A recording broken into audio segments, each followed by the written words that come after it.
Hello दोस्तों, आप सभी का स्वागत है हमारे यूट्यूब चैनल कविंदर भैया पर। तो दोस्तों, आज हम लोग कक्षा 8 का महान व्यक्तित्व पढ़ेंगे। आज हम लोग पाठ 20 पढ़ेंगे। हमारे पाठ का नाम है स्वामी विवेकानंद। तो आज हम लोग इस पाठ का सारांश देखेंगे। स्वामी विवेकानंद का बचपन का नाम नरेंद्र या उन्हें नरेन भी कहते थे। ठीक है, तो देखिए दोस्तों, स्वामी विवेकानंद का बचपन का नाम नरेंद्र था। कुछ लोग उन्हें नरेन भी कहते थे। ठीक है, इनका जन्म 12 जनवरी 1863 ईस्वी को कोलकाता में हुआ। इनका जन्म कहाँ हुआ था? तो कोलकाता में। जन्म समय कितना था? तो 12 जनवरी 1863 में। इनके पिता का नाम विश्वनाथ दत्त और माता का नाम भुवनेश्वरी देवी था। ठीक है, इनके जो पिताजी हैं इनका नाम था विश्वनाथ दत्त और माताजी का नाम था भुवनेश्वरी। आगे देखते हैं। अधिक प्यार के कारण नरेंद्र हठी बन गया था। जब वह शरारत करता तो माँ सिउ सिउ कहकर उसके सिर पर पानी के छींटे देती। इससे ये शांत हो जाता, क्योंकि इनकी शिव में अगाध श्रद्धा थी। देखिए दोस्तों, जब वो छोटे थे तो मतलब उनको बहुत सभी लोग प्रेम करते थे, तो इसी कारण वह हठी हो गए थे, जिद्दी हो गए थे। ठीक है, तो जब वो शरारत करते थे तो माँ उनके सिर पे पानी छींटती थी और सिउ सिउ कहती थी। वो सिउ सिउ कहने पर वो शांत हो जाती थी, क्योंकि शिव में उनकी भक्ति थी। आगे देखते हैं। नरेंद्र की आरंभिक शिक्षा घर पर ही हुई। कुश्ती, बॉक्सिंग, दौड़, घुड़दौड़ और व्यायाम उनके शौक थे। देखिए दोस्तों, जो नरेंद्र हैं इनकी आरंभिक शिक्षा घर पे ही हो गई और इनको कुश्ती, बॉक्सिंग, दौड़, घुड़दौड़ और व्यायाम में इनका शौक था, इनका मन लगता था। उनके आकर्षक व्यक्तित्व को लोग देखते ही रह जाते। उनका जो आकर्षक व्यक्तित्व था उसे लोग देखते ही रह जाते थे। उन्होंने बीए तक शिक्षा प्राप्त की। उन्होंने पाश्चात्य और भारतीय संस्कृति का विस्तृत अध्ययन किया। जो ये है, इन्होंने पहले तो बीए तक शिक्षा ही प्राप्त की थी, फिर इन्होंने पाश्चात्य और भारतीय संस्कृति का इन्होंने विस्तृत अध्ययन किया था, गहन अध्ययन किया था। दार्शनिक विचारों के अध्ययन से उनके मन में सत्य को जानने की इच्छा जागृत हुई। जो दार्शनिक विचार है उसके अध्ययन से इनके मन में सत्य को जानने की इच्छा हो जाती है। सन 1881 ईस्वी में इन्होंने रामकृष्ण परमहंस से प्रश्न किया। इन्होंने प्रश्न क्या किया था?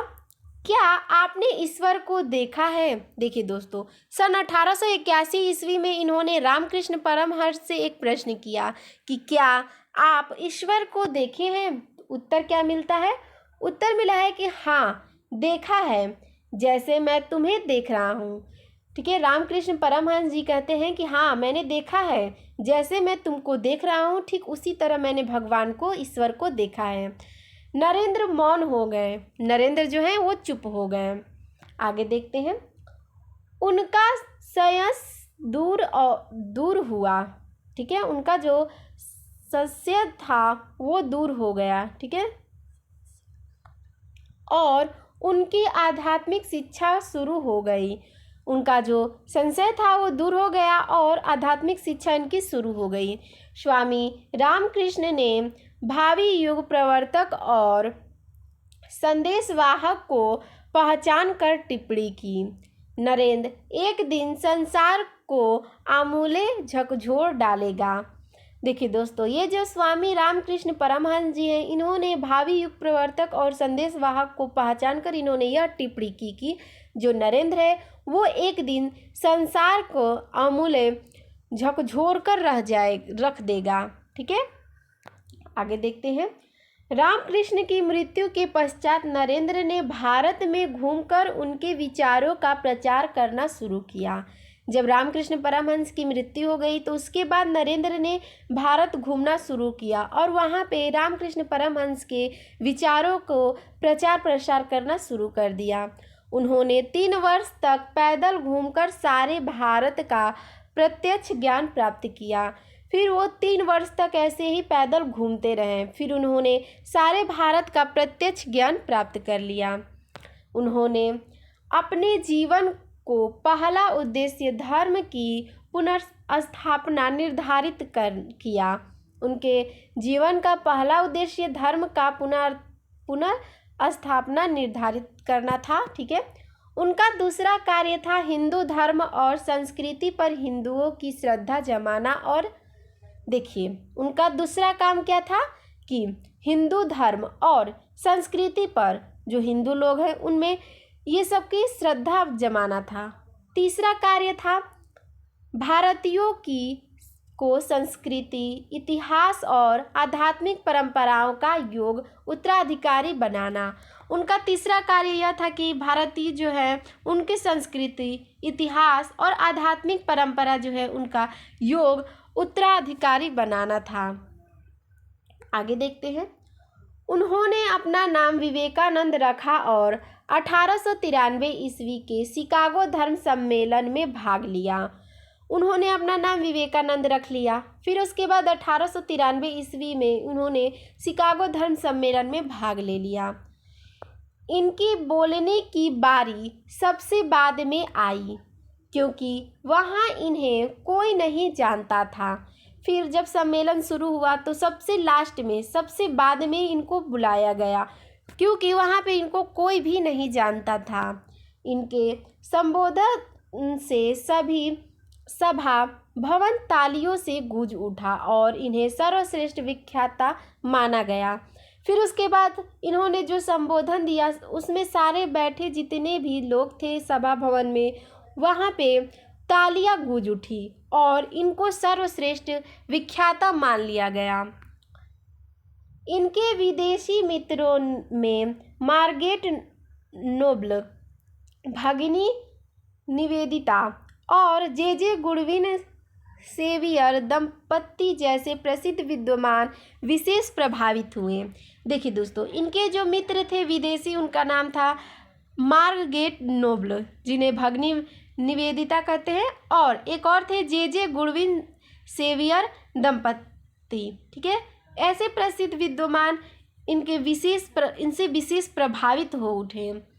स्वामी जी 3 वर्ष तक इंग्लैंड और अमेरिका रहे। इन्होंने 3 वर्ष तक जो है इंग्लैंड और अमेरिका रहा है।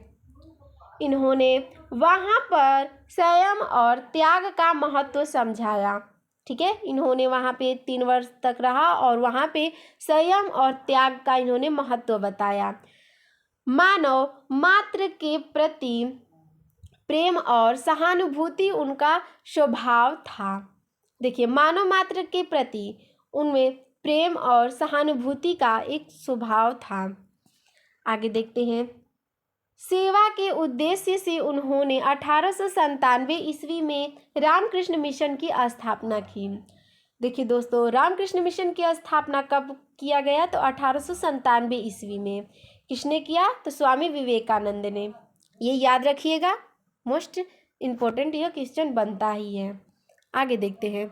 मिशन का लक्ष्य सर्वधर्म समभाव था। देखिए, मिशन का लक्ष्य क्या था कि सर्वधर्म समभाव था। कोलकाता में प्लेग फैलने पर इन्होंने प्लेगग्रस्त लोगों की सेवा की। देखिए दोस्तों, ये जो प्लेग है ये एक प्रकार का रोग है। ठीक है, तो जब कोलकाता में प्लेग जैसा रोग बीमारी फैल गया तो जो लोग इससे ग्रसित थे उन लोगों की इन्होंने सेवा की। आगे देखते हैं। स्वामी जी के हृदय में नारियों के प्रति असीम उदारता का भाव था। देखिए, ये जो स्वामी जी हैं ये इनके हृदय में, मन में नारियों के प्रति सम्मान था। उनकी ये सम्मान करते थे।